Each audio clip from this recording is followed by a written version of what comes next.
ഇന്ന് പ്രസിദ്ധമായ ചെട്ടിക്കുളങ്ങര കുംഭഭരണി മഹോത്സവത്തിൽ പങ്കെടുക്കാൻ ഭക്തലക്ഷങ്ങളാണ് ചെട്ടിക്കുളങ്ങരയിൽ എത്തുന്നത്. ദേവിയുടെ ഇഷ്ടവഴിപാടായ കുത്തിയോട്ടം രാവിലെ മുതൽ ക്ഷേത്രത്തിൽ എത്തിത്തുടങ്ങും. 13 കരക്കാരുടെ 13 കെട്ടുകാഴ്ചകൾ കാഴ്ചക്കണ്ടത്തിലെത്താനുള്ള അവസാനവട്ട തയ്യാറെടുപ്പിലുമാണ്. നമുക്ക് നിഷയുണ്ട്, ചെട്ടിക്കുളങ്ങരയിൽ നിന്ന് ചേരുന്നുണ്ട്. നിഷ, അപ്പോൾ ഈ മനോഹരമായ കാഴ്ചകളാണ് കുംഭഭരണിയുടെ ഏറ്റവും വലിയ പ്രത്യേകത. രാവിലെ മുതൽ എന്തൊക്കെ കാഴ്ചകളിലേക്ക്? വിനോദ്, വീണ, ഗുഡ് മോർണിംഗ്. ഞാൻ ചെട്ടികുളങ്ങരയിലാണുള്ളത്. ചെട്ടികുളങ്ങര കുംഭഭരണിയാണ്. ഓണാട്ടുകരയെ സംബന്ധിച്ചിടത്തോളം വലിയ ഒരു ആഘോഷമാണ്. ഓണത്തെക്കാളും മറ്റേത് ആഘോഷത്തെക്കാളും വലിയ ആഘോഷമാണ് ഓണാട്ടുകരക്കാർക്ക് ചെട്ടികുളങ്ങര ഭരണി ദേശദേവതയായ ചെട്ടികുളങ്ങര ഭഗവതിയുടെ ജന്മനാളാണ് ചെട്ടികുളങ്ങര ഭരണി. എന്തായാലും വലിയ ആഘോഷത്തിൽ തന്നെയാണ് ചെട്ടികുളങ്ങരക്കാരൊക്കെ ഉള്ളത്. നമുക്ക് ഇപ്പോൾ ദൃശ്യങ്ങളിൽ കാണാം, വലിയ തിരക്ക് ക്ഷേത്രത്തിലുണ്ട്. വെളുപ്പിന് 4 മണിക്ക് നട തുറന്നു. ആ സമയം മുതൽ തന്നെ ഈ രീതിയിൽ തന്നെയാണ് തിരക്ക് പോകുന്നത്. ഇതേ അല്പസമയത്തിനകം തന്നെ കുത്തിയോട്ട വഴിപാടുകൾ ക്ഷേത്രത്തിലേക്ക് എത്തും. ഇന്നത്തെ ഏറ്റവും വലിയ ഒരു ചടങ്ങ് എന്ന് പറയുന്നത് കുത്തിയോട്ട വഴിപാടുകളും ഒപ്പം തന്നെ കെട്ടുകാഴ്ചയുമാണ്. നമുക്കറിയാം, ചെട്ടികുളങ്ങരയിലെ കെട്ടുകാഴ്ച എന്ന് പറയുന്നത് ലോക പ്രശസ്തമാണ്. അത്രത്തോളം തലയെടുപ്പോടുകൂടിയാണ്, അല്ലെങ്കിൽ ചെട്ടികുളങ്ങരയുടെ ഒരു കാഴ്ചപ്പൊക്കം എന്ന് പറയുന്നത് തന്നെ ഈ കെട്ടുകാഴ്ചകളാണ്. ആ രീതിയിൽ കെട്ടുകാഴ്ചകളൊക്കെ ഇന്ന് ഉച്ച കഴിയുമ്പോഴേക്കും ക്ഷേത്രത്തിലെത്തും. ഈ രാവിലത്തെ ഒരു പ്രധാനപ്പെട്ട ചടങ്ങ് കുത്തിയോട്ട വഴിപാടുകൾ സമർപ്പിക്കുന്നതാണ്. അത് ക്ഷേത്രത്തിലേക്ക് അല്പസമയത്തിനകം തന്നെ എത്തിത്തുടങ്ങും. 12 മണിവരെ ഇത്തരത്തിൽ കുത്തിയോട്ട വഴിപാടുകൾ ഉണ്ടാകും. ഇത്തവണ 14 കുത്തിയോട്ട വഴിപാടുകളാണ് ഉള്ളത്. ആ രീതിയിലാണ് കുത്തിയോട്ട വഴിപാടുകൾ ക്രമീകരിച്ചിട്ടുള്ളത്. എന്തായാലും രാവിലെ 7 മണിയോടുകൂടി ക്ഷേത്രത്തിലേക്ക് കുത്തിയോട്ട വഴിപാടുകൾ വന്നു തുടങ്ങും. 13 കരക്കാരുടെ കുത്തിയോട്ട വഴിപാട്, 14 കുത്തിയോട്ട വഴിപാടുകളുണ്ട്. ഈ കുത്തിയോട്ട വഴിപാടുകൾ താലപ്പൊലിയുടെയും വാദ്യമേളങ്ങളുടെയും ഒക്കെ അകമ്പടിയോടുകൂടിയാണ് കുത്തിയോട്ട വഴിപാടുകൾ ക്ഷേത്രത്തിലേക്ക് എത്തുക. രാവിലത്തെ പ്രധാന ചടങ്ങ് കുത്തിയോട്ട വഴിപാടുകളാണ്. ഈ ചെട്ടികുളങ്ങരക്കാരെ സംബന്ധിച്ചിടത്തോളം, അല്ലെങ്കിൽ ഓണാട്ടുകരക്കാരെ സംബന്ധിച്ചിടത്തോളം, അവർ ഏത് നാട്ടിലാണെങ്കിലും ഏത് ദേശത്താണെങ്കിലും ഓണത്തിനും മറ്റ് ആഘോഷങ്ങൾക്കൊന്നും എത്തിയില്ലെങ്കിലും ചെട്ടികുളങ്ങരയിലെ കുംഭഭരണിക്ക് നാട്ടിലേക്ക് എത്തുക എന്ന് പറയുന്നത് ഓരോ ഓണാട്ടുകരക്കാരൻ്റെയും വികാരമാണ്. അതുതന്നെയാണ് നമ്മൾ ഈ കഴിഞ്ഞ ദിവസങ്ങളിലൊക്കെ നമ്മൾ നൽകിയ വാർത്തയിലും അവരുടെ ഒരു ആഘോഷവും ആവേശവും ഒക്കെ നമ്മൾ കണ്ടതാണ്. ഓണാട്ടുകരയുടെ ആഘോഷമാണ്. 13 ദിവസം നീണ്ടു നിൽക്കുന്ന 13 കരക്കാരുടെ ആഘോഷമാണ് ചെട്ടികുളങ്ങര കുംഭഭരണി. കെട്ടുകാഴ്ചകളും കുത്തിയോട്ടപ്പാട്ടുകളും കുതിരമൂട്ടിൽ കഞ്ഞിയും ഒക്കെ ആയിട്ട് 13 കരകളും ഉത്സവം ആഘോഷമാക്കും. ശിവരാത്രി നാൾ മുതൽ തുടങ്ങുന്നതാണ് ഈ ആഘോഷങ്ങളൊക്കെ. ശിവരാത്രി നാളിൽ തുടങ്ങുന്ന ആഘോഷങ്ങൾ അതിൻ്റെ ഒരു പാരമ്യതയിൽ എത്തി നിൽക്കുന്ന ഒരു സമയം, അതാണ് ഈ ചെട്ടികുളങ്ങര കുംഭഭരണി എന്ന് പറയുന്നത്. കെട്ടുകാഴ്ചകളുടെ നിർമ്മാണം ഒക്കെ തന്നെ പൂർത്തിയായിട്ടുണ്ട്. അതിൻ്റെ ഒരു അവസാന ഘട്ട ഒരുക്കത്തിലാണ്. ഇപ്പോൾ നമ്മൾക്ക് ദൃശ്യങ്ങൾ കാണാം. ഈ ക്ഷേത്രത്തിൻ്റെ വളപ്പിൽ തന്നെ ഒരു കെട്ടുകാഴ്ചയുണ്ട്. ഇതൊരു തേരാണ്, ആഞ്ഞിലിപ്ര എന്ന് പറയുന്ന ആ കരയുടെ തേരാണ്. ഈ കെട്ടുകാഴ്ചകളൊക്കെ 4:30 തന്നെ ഓരോ കരകളിൽ നിന്നും പുറപ്പെടും. ദേശനാഥന്മാരുടെയും ദേശക്കാരുടെയും ഒക്കെ അകമ്പടിയോടുകൂടിയായിരിക്കും കെട്ടുകാഴ്ചകൾ ക്ഷേത്രത്തിലേക്ക് വരുന്നത്. അങ്ങനെ കെട്ടുകാഴ്ചകൾ വന്ന് ഈ കാഴ്ചക്കണ്ടത്തിൽ നിരക്കും. ഇന്നത്തെ ഒരു മറ്റൊരു പ്രത്യേകത എന്ന് പറയുന്നത്, ഇന്ന് ക്ഷേത്രത്തിൻ്റെ നട അടക്കില്ല. ഇന്നിപ്പോൾ വെളുപ്പിന് 4 മണിക്ക് ക്ഷേത്രനട തുറന്നതാണ്. ഇനി നാളെ ഉച്ചയ്ക്ക് മാത്രമേ ക്ഷേത്ര നട അടയ്ക്കുകയുള്ളൂ. അതുവരെ ക്ഷേത്രത്തിൽ ഓരോ ചടങ്ങുകളായിരിക്കും. കുത്തിയോട്ട വഴിപാടുകൾ 12 മണിയോടുകൂടി അവസാനിക്കും. പിന്നീട് ക്ഷേത്രത്തിലുള്ള ഒരു പ്രധാനപ്പെട്ട ചടങ്ങ് എന്ന് പറയുന്നത് ഈ കുത്തിയോട്ട വരവാണ്. കുത്തിയോട്ടം, ഓരോ കരയ്ക്കും ഓരോ കുത്തിയോട്ടം. അങ്ങനെ 14 കരകളുടെ 14 കെട്ടുകാഴ്ചകൾ ഇവിടുത്തെ കാഴ്ചക്കണ്ടത്തിൽ നിരക്കും. അതാണ് ഏറ്റവും 13 കരകളുടെ 13 കെട്ടുകാഴ്ചകൾ കാഴ്ചക്കണ്ടത്തിൽ നിരക്കും. ഇതിൽ പ്രധാനമായുള്ളത് ഇപ്പോൾ നമ്മൾ ഈ ദൃശ്യങ്ങൾ കാണുന്നത് തേരാണ്. 6 കുതിര, 5 തേര്, പാഞ്ചാലി സമേതനായ ഹനുമാൻ, ഭീമൻ, ഘടോത്കചൻ, അങ്ങനെയാണ് ഓരോ കെട്ടുകാഴ്ചകളും സജ്ജമാക്കിയിരിക്കുന്നത്. അങ്ങനെ ഓരോ കെട്ടുകാഴ്ചകളും അതാത് സ്ഥാനങ്ങളിലായിരിക്കും അണിനിരക്കുക. അങ്ങനെയാണ് കെട്ടുകാഴ്ചകൾ. ഈ കെട്ടുകാഴ്ചകൾ കാണാനായി ഓരോ കരയ്ക്കും ഒരു പ്രത്യേകം സജ്ജീകരിക്കുന്ന സ്ഥലങ്ങളുണ്ട്. ഈ ഉത്സവത്തിന്റെ നടത്തിപ്പ് എന്ന് പറയുന്നത് ശ്രീദേവി വിലാസം ഹിന്ദുമത കൺവെൻഷൻ സെന്ററിനാണ് ക്ഷേത്ര ഉത്സവത്തിന്റെ നടത്തിപ്പുള്ളത്. നമുക്കൊപ്പം ശ്രീദേവി വിലാസം ഹിന്ദുമത കൺവെൻഷൻ സെന്ററിന്റെ ഭാരവാഹി ചേരുന്നുണ്ട്. എങ്ങനെയാണ് ഇന്നത്തെ ഒരു പരിപാടികളൊക്കെ ആസൂത്രണം ചെയ്തിരിക്കുന്നത്? ചെട്ടികുളങ്ങര അമ്മയുടെ തിരുനാളായ കുംഭമാസത്തിലെ ഭരണിനാളിൽ എല്ലാ വർഷവും നടത്തി വരാറുള്ള അതുപോലെ തന്നെ ബഹുമാനപ്പെട്ട തിരുവിതാംകൂർ ദേവസ്വം ബോർഡും 13 കരകളുടെ ഏകീകൃത സംഘടനയായ ശ്രീദേവി വിലാസം ഹിന്ദുമത കൺവെൻഷൻ ട്രസ്റ്റും സംയുക്തമായി ചടങ്ങുകൾക്ക് നേതൃത്വം നൽകിക്കൊണ്ടിരിക്കുകയാണ്. അതിൻ്റെ കാരണം ശിവരാത്രിയുടെ അന്ന് ഈ ക്ഷേത്രത്തിലെ ഏറ്റവും വലിയ വഴിപാടായ കുത്തിയോട്ടം,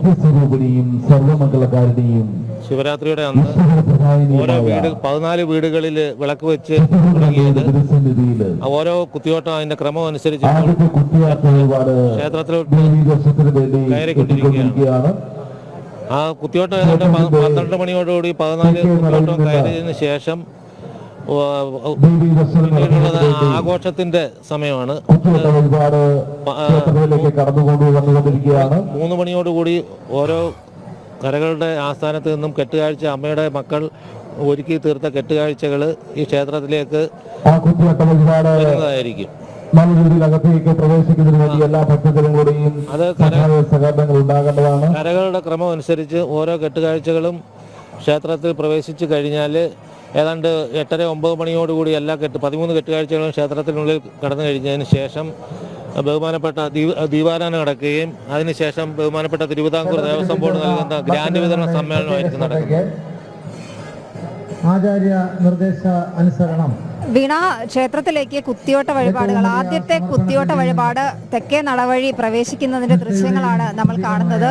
ആദ്യത്തെ കുത്തിയോട്ട വഴിപാട് ക്ഷേത്രത്തിലേക്ക് വന്നു കഴിഞ്ഞു. വാദ്യമേളങ്ങളുടെയും താലപ്പൊലിയുടെയും ഒക്കെ അകമ്പടിയോടുകൂടിയാണ് കുത്തിയോട്ട വഴിപാടുകൾ ക്ഷേത്രത്തിലേക്ക് വരുന്നത്. അങ്ങനെ ആദ്യത്തെ കുത്തിയോട്ട വഴിപാട് വരുന്നു.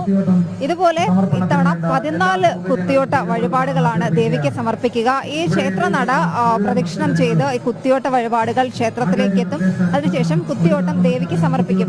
ആ രീതിയിലാണ് ഇന്നത്തെ ക്ഷേത്ര ചടങ്ങുകൾ ഉള്ളത്. ഇപ്പോൾ അല്പസമയം മുമ്പ് രാവിലത്തെ പൂജ കഴിഞ്ഞു. ഇനി കുത്തിയോട്ട വഴിപാടുകൾ ക്ഷേത്രത്തിലേക്ക് കടക്കുക എന്നതാണ് രാവിലത്തെ പ്രധാന ചടങ്ങ്. ഇത് രാവിലെ ഉച്ചയ്ക്ക് 12 മണിയോടുകൂടി ഉണ്ടാകും. പിന്നീട് ആയിരിക്കും കെട്ടുകാഴ്ചകൾ ക്ഷേത്രത്തിലേക്ക് വരുന്നത്. കുത്തിയോട്ട വഴിപാട് ക്ഷേത്രത്തിലേക്ക് പോകുന്നതിന്റെ ദൃശ്യങ്ങളാണ് നമ്മൾ കാണുന്നത്.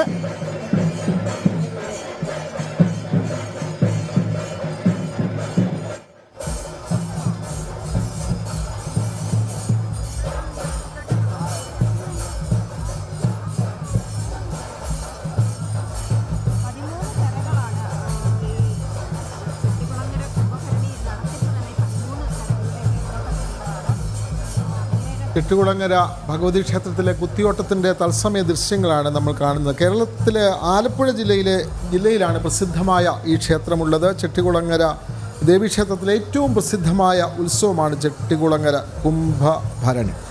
എല്ലാ വർഷവും ഫെബ്രുവരി മാസം അല്ലെങ്കിൽ മാർച്ച് മാസത്തിലാണ് ഇത് നടക്കുന്നത്. മലയാള മാസത്തിലെ കുംഭഭരണി നക്ഷത്രത്തിലാണ് ചെട്ടികുളങ്ങര ക്ഷേത്രത്തിൽ ഈ ഉത്സവം വളരെ പ്രാചീനവും വളരെ പൗരാണികവുമായ ഈ ഉത്സവം നടക്കുന്നത്. കുത്തിയോട്ടവും കെട്ടുകാഴ്ചയും, നേരത്തെ നിഷ പറഞ്ഞ പോലെ തന്നെ കുത്തിയോട്ടവും കെട്ടുകാഴ്ചയും തന്നെയാണ് ഈ ഉത്സവത്തിൻ്റെ പ്രത്യേകത. യുനെസ്കോയുടെ അദൃശ്യ സാംസ്കാരിക പൈതൃക പദവി വരെ ഈ ഉത്സവത്തിന് നൽകാനുള്ള പരിഗണന ഉണ്ട് എന്നുള്ളത് വളരെ പ്രധാനപ്പെട്ട കാര്യമാണ്. ഈ നമ്മുടെ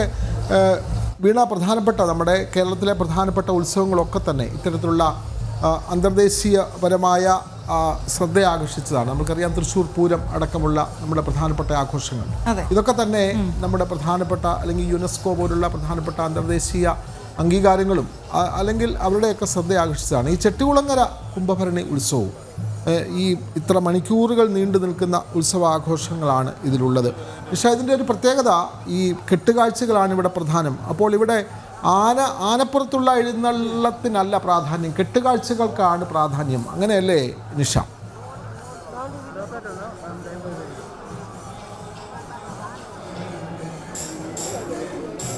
വിനോദ്, അങ്ങനെ തന്നെയാണ്. ഇവിടുത്തെ ഏറ്റവും വലിയ പ്രത്യേകത ഈ ചെട്ടികുളങ്ങരയെ സംബന്ധിച്ചിടത്തോളം, അല്ലെ ചെട്ടികുളങ്ങര എന്ന് കേട്ടാൽ നമുക്ക് ആദ്യം ഓർമ്മ വരുന്നത് പ്രത്യേക രീതിയിലുള്ള ചുവട് വെച്ചുള്ള കുത്തിയോട്ട പാട്ടുകളാണ്. നേരത്തെ നമ്മളോട് സംസാരിച്ച ഈ ക്ഷേത്രത്തിൻ്റെ ഭാരവാഹികൾ പറഞ്ഞു തന്നെ ചെട്ടികുളങ്ങരയിൽ നൂറുകണക്കിന് കുത്തിയോട്ട പാട്ട് പഠിപ്പിക്കുന്ന സംഘങ്ങളുണ്ട്. അങ്ങനെ ചെട്ടികുളങ്ങരയും കുത്തിയോട്ടവും, അത് വിനോദ് പറഞ്ഞതുപോലെ തന്നെ കുത്തിയോട്ടം, ഒപ്പം തന്നെ ഈ കെട്ടുകാഴ്ചകൾ, അതൊക്കെ ചെട്ടികുളങ്ങരക്കാരെ സംബന്ധിച്ചിടത്തോളം, അല്ലെങ്കിൽ എവിടെ ഈ ലോകത്തിൻ്റെ ഏത് കോണിലുള്ള ചെട്ടികുളങ്ങരക്കാരെ സംബന്ധിച്ചിടത്തോളം ഈ ഉത്സവത്തിന് കുംഭഭരണിക്ക് നാട്ടിലെത്തുക എന്നതാണ് അവരുടെ ഏറ്റവും പ്രധാനപ്പെട്ട ഒരു ലക്ഷ്യം. അങ്ങനെ തന്നെയാണ്. നമുക്ക് ഈ ക്ഷേത്രത്തിലെ തിരക്കും മറ്റും തന്നെ കാണുമ്പോഴത് മനസ്സിലാകും. വെളുപ്പിന് 4 മണി മുതൽ തുടങ്ങിയ തിരക്കാണ്. ഇനി നാളെ ഉച്ചവരെ ഈ തിരക്ക് നീണ്ടു നിൽക്കും. ആ രീതിയിൽ അത്രയും വലിയ ഒരു തിരക്ക് മാത്രമല്ല, ഈ തിരക്കൊക്കെ നിയന്ത്രിക്കാനുള്ള സംവിധാനങ്ങളും സജ്ജീകരണങ്ങളും ഒക്കെ തന്നെ ഇവിടെ ഒരുക്കിയിട്ടുണ്ട്. കുത്തിയോട്ടം അതായത് ക്ഷേത്രത്തിൻ്റെ 3 നടവഴിയും കുത്തിയോട്ടം ഇപ്പോൾ ക്ഷേത്രത്തിലേക്ക് എത്തിച്ചേരുകയാണ്. 3 നടവഴിയും 12 മണിവരെ കുത്തിയോട്ടം ഉണ്ടാകും. 14 കുത്തിയോട്ടങ്ങളാണ് ഇത്തവണ ക്ഷേത്രത്തിലേക്ക് എത്തുന്നത്. ക്ഷേത്രത്തിന്റെ, അതായത് ഇന്നത്തെ ഉത്സവത്തിന്റെ നടത്തിപ്പ് ചുമതലയുള്ളത് 13 കരക്കാരുടെയും കൂടിയുള്ള ഒരു സംഘടനയായ ശ്രീദേവി വിലാസം ഹിന്ദുമത കൺവെൻഷൻ സെന്ററിനാണ്.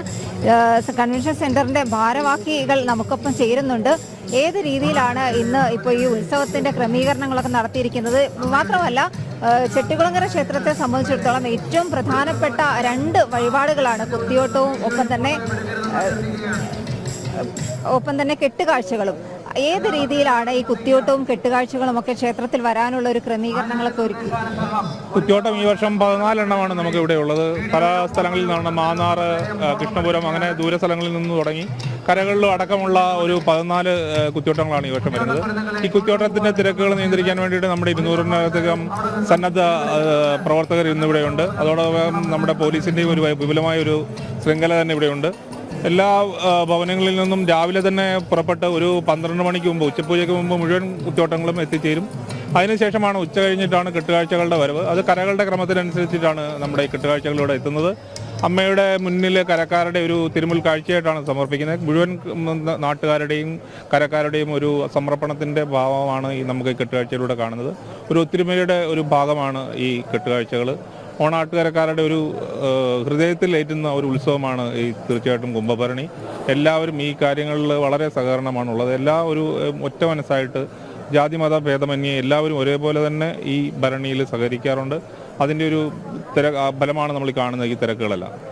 കെട്ടുകാഴ്ചയുടെ ഒരു ഐതിഹ്യം? കെട്ടുകാഴ്ചയുടെ ഐതിഹ്യം 1-2 കഥകൾ പറഞ്ഞു കേൾക്കുന്നുണ്ട്. ഒരിക്കൽ നമ്മുടെ ഇവിടെയുള്ള കരനാഥന്മാർ വേറൊരു അമ്പലത്തിൽ പോയപ്പോൾ ആ കെട്ടുകാഴ്ച കാണാൻ പോയപ്പോൾ ഉണ്ടായ അപമാന ഭാരത്താൽ അവരെ അവിടെ പോയപ്പോൾ അപമാനിച്ചു. അവർ ആ കെട്ടുകാഴ്ച അനുസരിച്ചിട്ട് ഇവിടെ കൊണ്ടുവന്നു എന്നും പറയുന്നുണ്ട്.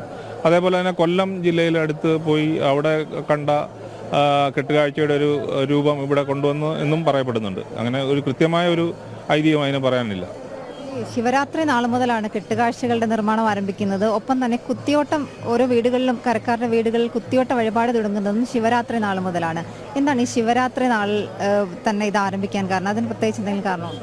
ശിവരാത്രി നാൾ അമ്മയുടെ പിതാവ് എന്ന് പറയുന്നത് ശിവൻ തന്നെയാണ്. അതുപോലെ തന്നെ നമുക്കൊരു 7 ദിവസം കുംഭഭരണിയോട് അടുപ്പിച്ച് വരുന്ന 7 ദിവസം അതിനു മുമ്പ് തുടങ്ങുന്നു എന്നുള്ളത് കൊണ്ട് തന്നെ ശിവരാത്രി നാളിൽ തുടങ്ങുന്നത്. ആ ദിവസം കൊണ്ടാണ് ഇത് പൂർത്തീകരിക്കേണ്ടത്. അത്രയും ദിവസം കൊണ്ടാണ് ഈ ഒരു വലിയൊരു കെട്ടുകാഴ്ചകൾ നല്ല രീതിയിൽ അണിയിച്ചൊരുക്കേണ്ടത്. ആ ഒരു സമയം കൊണ്ടാണ്. 13 കെട്ടുകാഴ്ചകൾ ഏത് രീതിയിലുള്ള ക്രമത്തിലാണ് ഈ കാഴ്ചക്കണ്ടത്തിൽ നിൽക്കുന്നത്? അത് കരകളുടെ ക്രമത്തിൽ തന്നെയാണ്. ഈനേഴ് തെക്ക് വടക്ക്, കൈത തെക്ക് വടക്ക്, കണ്ണമംഗലം തെക്ക് വടക്ക്, അങ്ങനെ ഒരു ക്രമമുണ്ട്. കരയുടെ ആ ക്രമത്തിലാണ് കെട്ടുകാഴ്ചകളെല്ലാം ഇറങ്ങുന്നത്.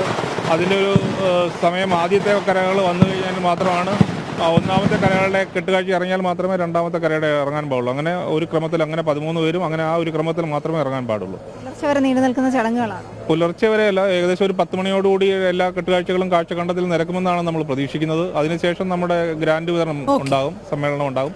അതിനുശേഷം കഥകളി, അതിനുശേഷം നമ്മുടെ കുളത്തിൽ വേല, അങ്ങനെ കുറേ ചടങ്ങുകൾ ക്ഷേത്രത്തിലുണ്ട്. അതിനുശേഷം ദേവി രാവിലെ വെളുപ്പിനെ നമ്മുടെ ഈ കെട്ടുകാഴ്ചകളുടെ മുമ്പിൽ എഴുന്നള്ളും. അതിനുശേഷം അമ്മ തിരിച്ച് ക്ഷേത്രത്തിൽ പ്രവേശിച്ചു കഴിയുമ്പോഴാണ് ചടങ്ങുകൾ പൂർത്തിയാകുന്നത്. അതിനുശേഷം കെട്ടുകാഴ്ചകൾ കാഴ്ചഘട്ടത്തിൽ നിന്നും തിരിച്ച് അവർ കെട്ടിയ സ്ഥലത്തേക്ക് തിരിച്ചു വലിച്ചു കൊണ്ടുപോകും.